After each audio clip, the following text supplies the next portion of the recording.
I'm not pruning my olive trees this year, and in this video I'm going to tell you why. Olive trees, 1, 2, 3, 4, 5, 6, 7, 8. I've had these nearly 10 years. For the first 8 years of these plants' lives, they were in pots. For the last 2 years, they've been in this border. These 3 little ones down here were all part of an experiment. I bought 2 together. And this one here in the middle, I tried to kill it by pruning every single leaf off it, bar 1 leaf. And if you don't believe me, you can watch the video. On the video, the thumbnail looks like this, and I'll put a link at the end of this video. Anyway, did it come back? Did it survive? Yes, it did, as you can see here. And this olive tree here cost me the grand sum of £2.50 from Aldi. It was about to go on the skip. I've pruned all the leaves off that, but I have absolutely no doubt that it will come back just as these 2 have. And that one over there was another olive tree which I bought from a reduced section, and you can see it's doing really well. Now, pruning olives, people get a little bit worried and nervous about them because they are lovely plants and they're not inexpensive, and we want to care for them. I found them to be incredibly robust, as that one there in the middle has proven, because as I've already said, I took every single leaf off it and it's come back. You can see the growth, and I will give you some close-ups and I'll show you some clippage, some footage of what it looked like when I did prune it right back to nothing. It's come back.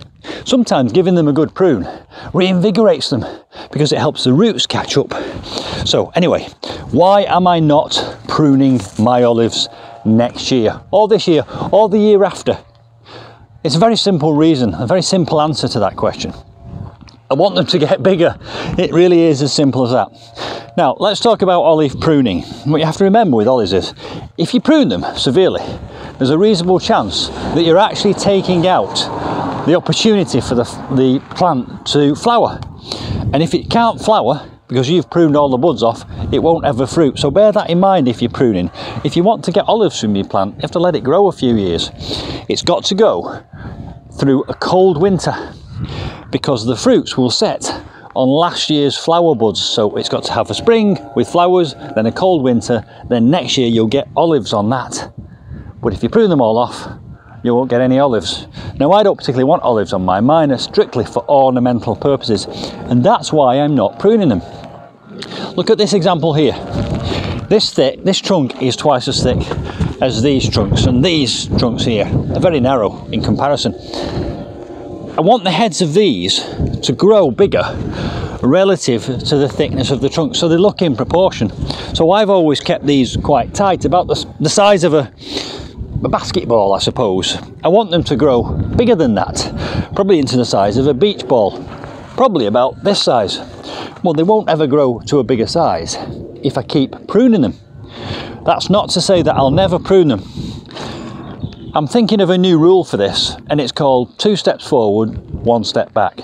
So I might go 2 years, so they get bigger and bigger and stragglier and stragglier, and then in the next year I'll bring them back a bit so that they thick out again. So it'll be 2 steps forward, pruning back, 2 steps forward, pruning back, and gradually they'll get bigger and bigger and bigger. So these little small pom-poms will become much bigger, and I think that will look more impressive along this long border. Eventually I'd like them to be that big, and I'd like that one to be even bigger. These 3, take these out of the equation, these are just an experiment, but eventually these will go somewhere in my garden, and as the trunks thicken, as they do naturally each year, they grow and grow and get thicker and thicker, I'll let the heads grow. Now, a couple of other care tips on olives.